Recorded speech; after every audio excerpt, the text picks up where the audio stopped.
Hi, this is David. I'm one of the IT project managers for ACG. I'm here today to show you how to hook up the equipment for work at home.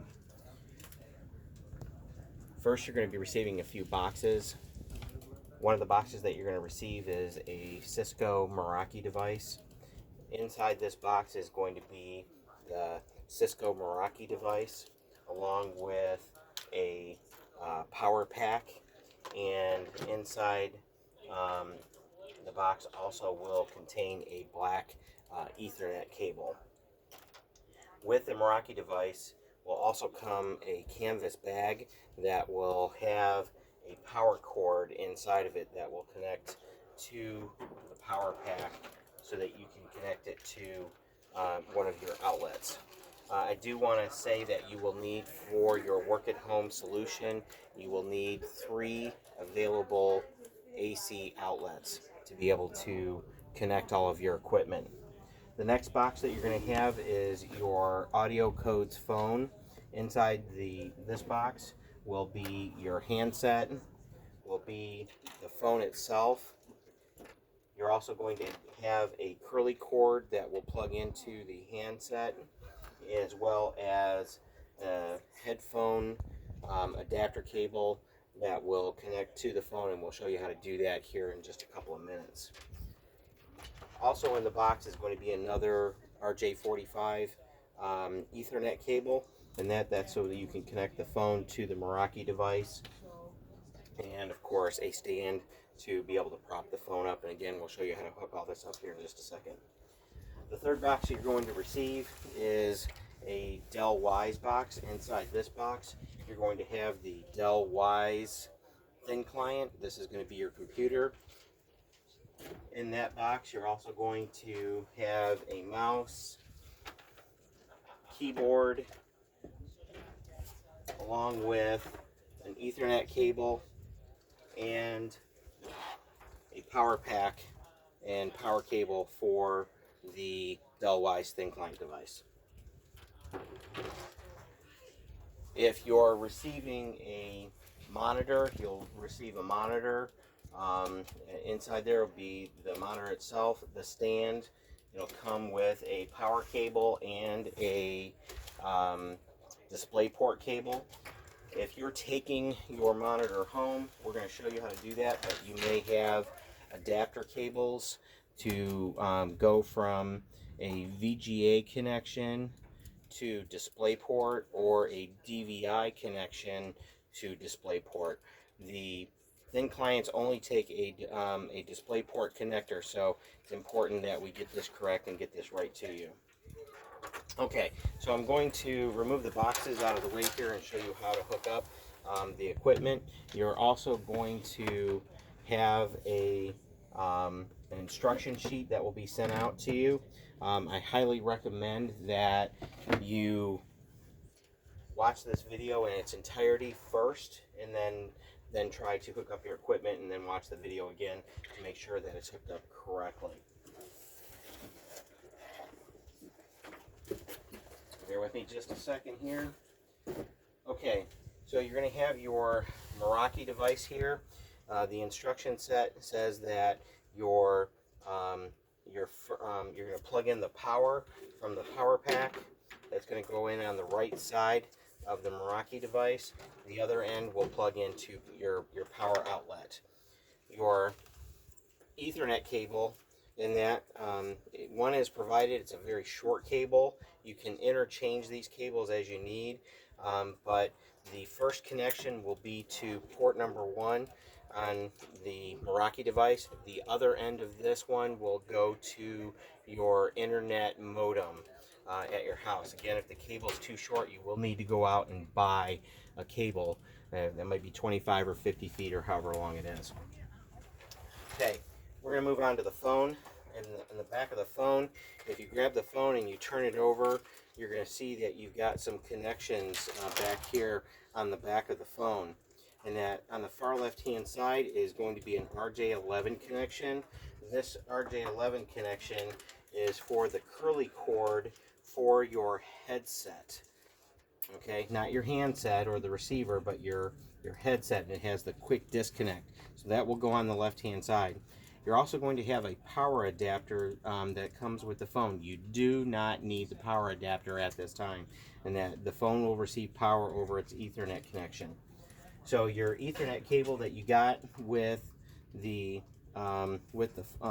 phone, you're going to go ahead and you're going to plug that connection into port, the far right port on the phone. So it should look like that when it's done being connected. Once you've got that connection, those two connections made, you can take the curly cord for your handset receiver, and that will plug into the bottom of the phone and wrap around like that. So those are your three connections that you're going to need for the phone. So if you flip the phone over at this point in time, you can grab the one for the handset receiver and you can plug it in and put that on the phone. You do have a stand for the phone. They can be a little tricky to try and get on there, but if you put it on there and slide it on, you should be able to slide it up on the phone and then be able to set the phone upright going forward. Okay, so the other end, like I said, for the phone, the Ethernet cable, that is going to plug into port 5 on your Meraki device. So we've connected one to your home internet modem, port 5 to the phone. Okay, we're going to move on to the Dell-Wise thin client. And then on the back of the thin client, we're going to start from the bottom up. The bottom is going to be your power adapter. So with your kit that you received, you're going to have a power cord that's going to fit into the little power brick. This end will plug into the wall. This end is going to plug into the bottom of the thin client device. So we're going to plug that in. You also received another Ethernet cable. This Ethernet connection is going to plug into the RJ45 jack on the back of the thin client device. And then the other end of this is now going to plug into port 2 on the Meraki device. So these should be your connections. Again, port 1 goes to your internet modem. Port 2 goes to your thin client device. Port 5 goes to the phone.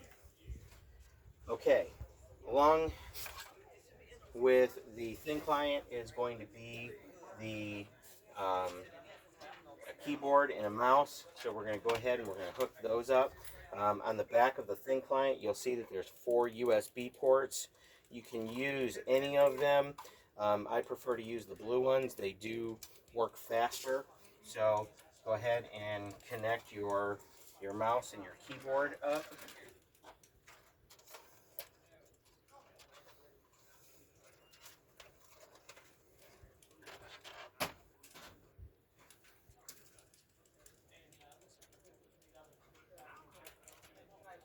Okay, make sure those are seated in there firmly. Now, with your keyboard, your mouse, your Ethernet, and your power applied, and that the last thing to connect is your monitor. And your monitor, if you've got a new one, it's going to come with a stand and with the monitor itself. You'll see that we've got some connections on the back here. One is for power, so we're going to take our power cord and we're going to plug it in under the back of the monitor. And that the other cable is going to be the display port cable. The display port cable, and that, if you're looking at it, it looks like a D-shaped port cable. That is going to plug into the port down here on the bottom, and it looks like a D-shaped. It's right next to an HDMI, but it is different. So make sure you got it lined up right and make sure that that's seated in there nice and tight. From there, you can then take the monitor and put it on the stand. There's some keys at the top of it, and if you just set it on there and whoops,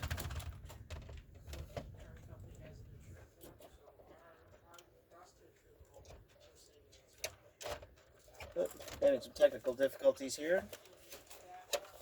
It's actually easier if you take the stand and lock it in like that. Make sure it clicks and locks in. Now you have the stand mounted in there. Now your cable can be connected over here to your thin client. In the thin client, you've got two ports, port 2, port 1. Let's go ahead and plug that into port 1. Make sure it's lined up. Again, make sure that that's firmly seated in there, and your connections have now been completed. Okay, we're going to pause for a minute so we can get all this hooked up and then show you how to actually log into the unit. Thanks. Hi, this is David. We're back. We've got the home setup complete, so I want to go through the login process with you just to make sure everything's functioning. If your phone has been connected properly, you should now see on your display and up in the upper left hand corner it will say MIHQ-A- something, whatever that code or that station ID is. You can also pick up the phone and make sure you've got a dial tone on that. Also, if you pick up the receiver and it lights up, you should be in a pretty good spot there. Also, if you go ahead and push the power button on your thin client, that'll start to boot up for you. You'll notice the blue light. Also, on your monitor, go ahead and hit the power button. That will power on for you, and it'll start to come up to the screen. So at this point in time, you're going to see a globe-like icon. It says Citrix Portal. We're going to go ahead and click on that Citrix Portal, and it's going to bring us to the gateway page in which you're going to log on. This is the legal notice page. You will need to click on accept at the bottom to where it's now going to present you with your username and password, and this is where you're going to log in.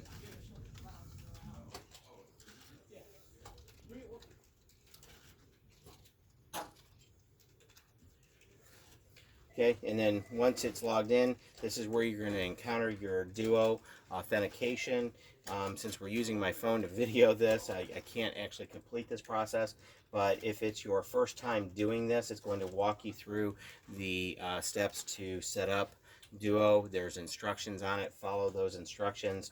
If you have an older, if I can say one thing, make sure Duo Mobile is installed on your phone before you get to this point. Also, make sure that you have a 4-digit PIN security code set on the phone or some sort of biometrics. Also, make sure that you've done a software update on your phone prior to starting this process. If this screen comes up and these are kind of grayed out, it means that there's something wrong with your phone and Duo doesn't like it. But if everything works correctly and you're able to set up the phone, then you can either say send me a push notification, in which if you hit that on your Duo mobile phone on the application, it'll come up and it'll give you an opportunity to accept or deny, and when you hit accept, it'll auto log you in. It works really neat. You can also say call me. It'll call your cell phone number or whatever number you programmed in when you registered Duo, or you can say enter a passcode, and at that point it will send you an SMS text message or a code to your Duo mobile application. So that's how you set everything up. Good luck, and again, if you need any assistance, you can always contact the help desk.